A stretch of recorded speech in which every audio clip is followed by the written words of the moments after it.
And as we do it this time, we check in with Brent Beaird on a Wednesday of College Sports Today and First Coast News. I was down in Jacksonville over the weekend. I told you we had sort of Reier Palooza.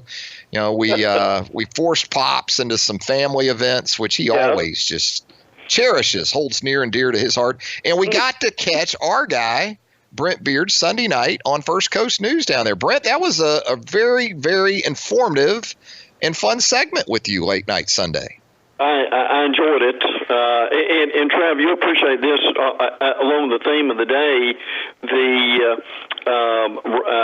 We have this 3-day music fest down here called Rockville, and it was going on, and I mean it was strong, Trav. When I got into the First Coast News building, so much that the walls were literally shaking because they have it in the parking lot of the stadium.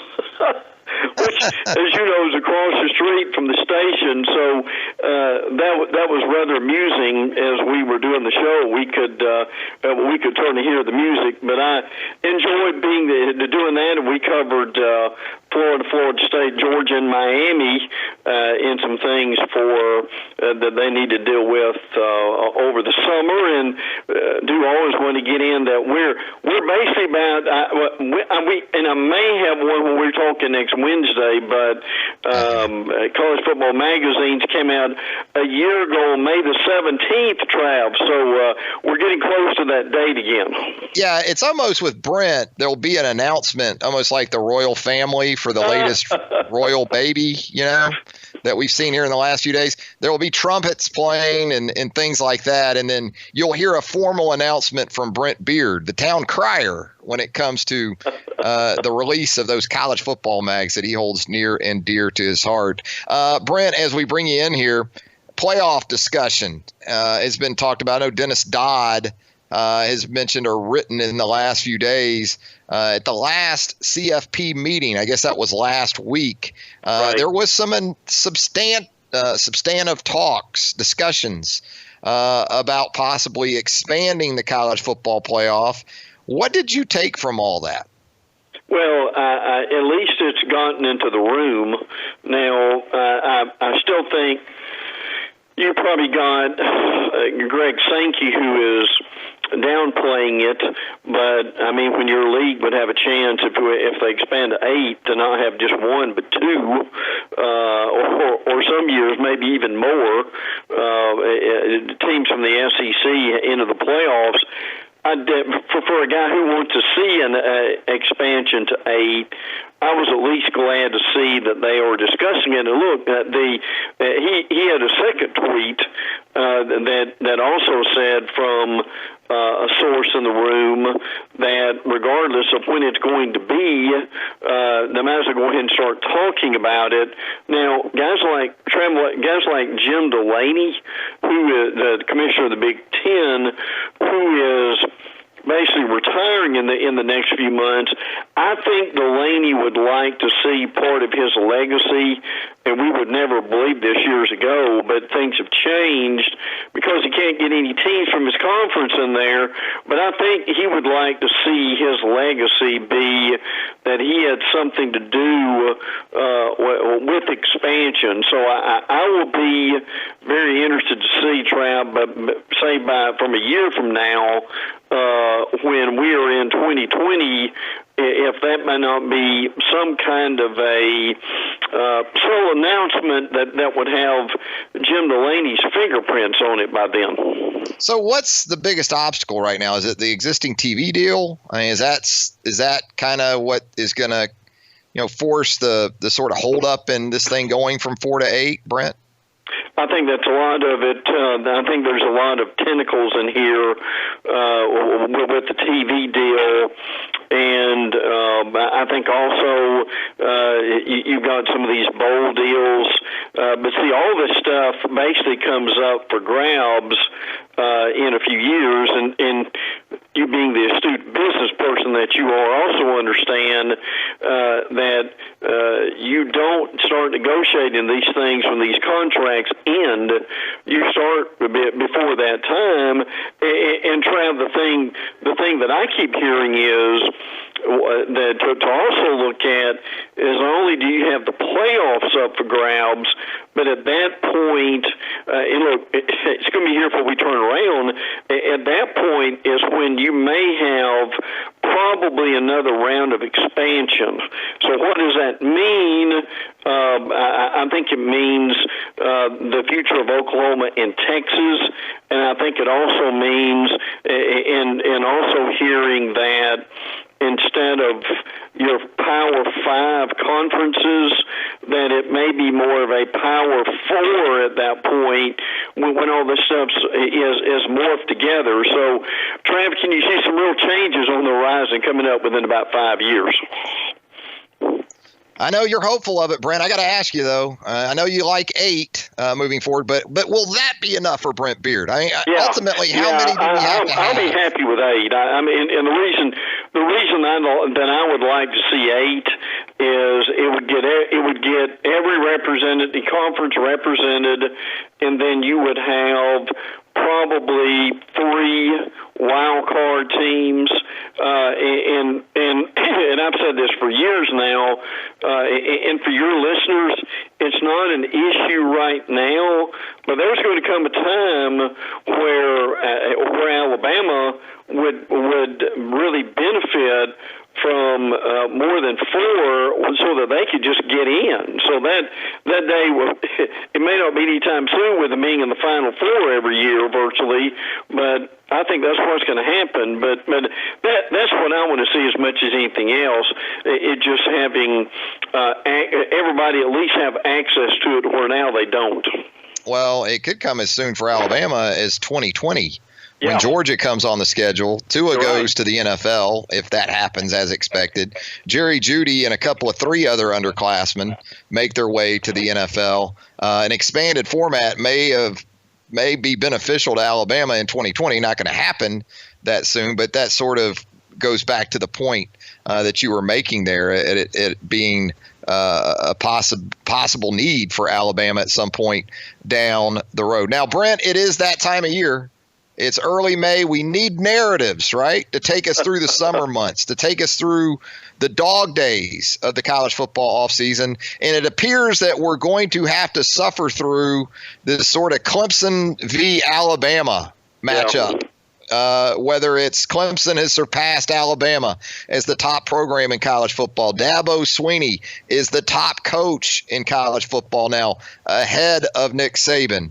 I guess I want to go ahead and get your viewpoints on those sort of topics early so we can get them out of the way. We got a long summer in front of us, Brent.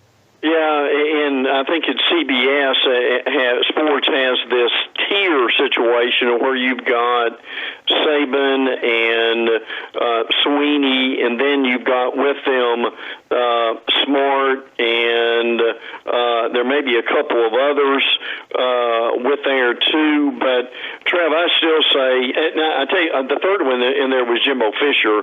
To me, the ring's the thing, and if you're going to have a tier situation, I still say Saban's first, Swinney second, and then Jimbo would be third because of that ring. Look, I respect what Smart's done at Georgia, but they have not cracked the glass ceiling yet, so that still takes some time. I mean, look, I get it with the winning championships 2 out of 3 years, but when you expand it to 5 to 10 years, Saban's up there, and he has no equal with that. But you're right, that's something we're going to have to deal with over the next few weeks. Oh, geez. Yeah, it's going to take us all the way to SEC Media Days and probably through that in July, right up until fall camp at the start of August. Let's talk some Vegas win totals. Brent, while we've got you here on the program, it's Brent Beaird of College Sports Today and First Coast News on Southern Fried Sports, presented by Mercedes-Benz of Tuscaloosa. Alabama, according to Vegas, has set a win total, an over-under for the Alabama Crimson Tide football team in 2019. That number is 11, Brent. Where do you go with that one, over or under?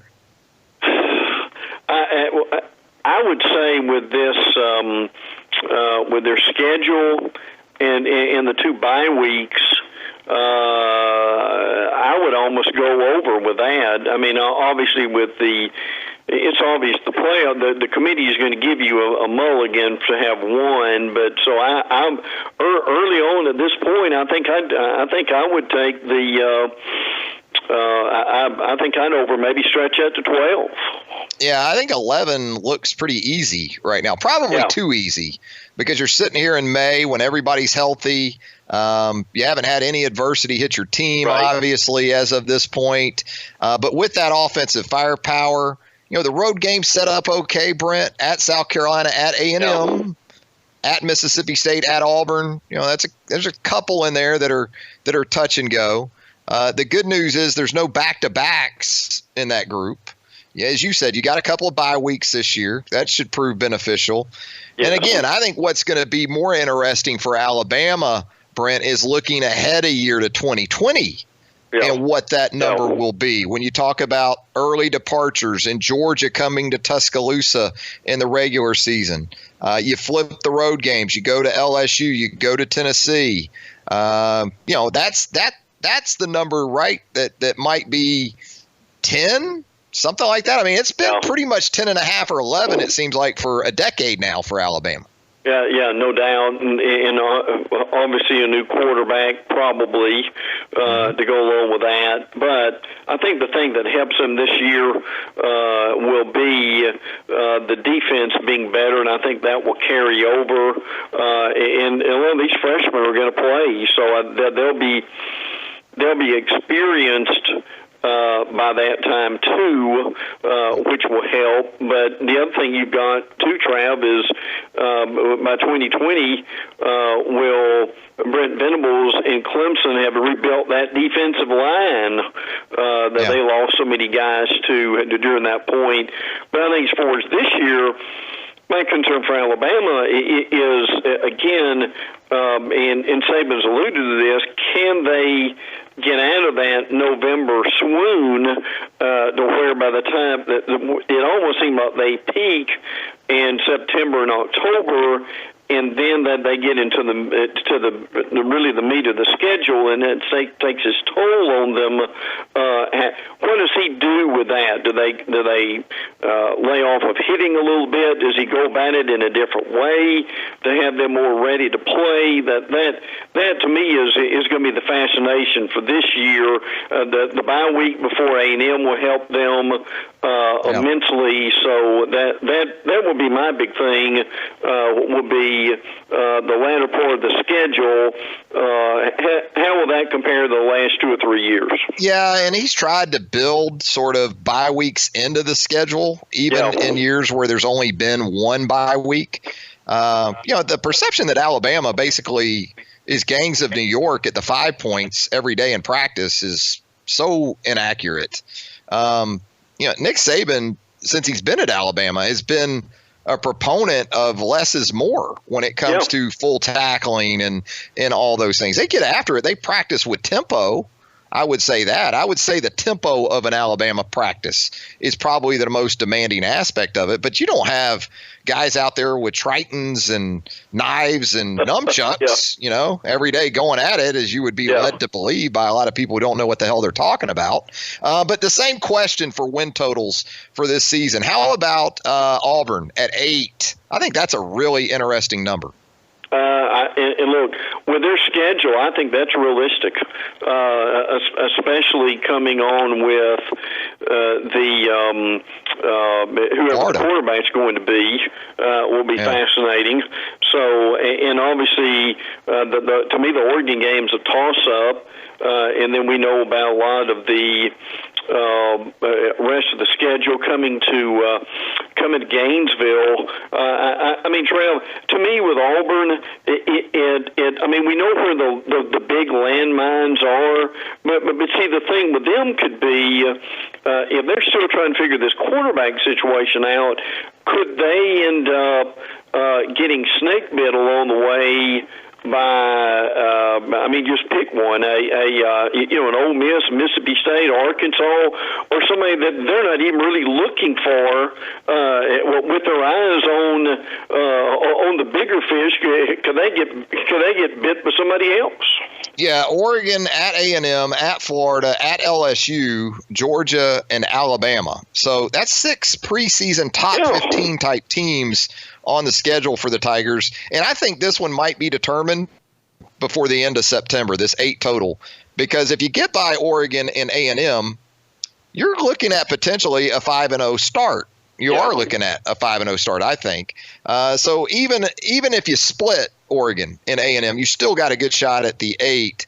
I think 8's right on the number looking at Auburn at this point in the offseason.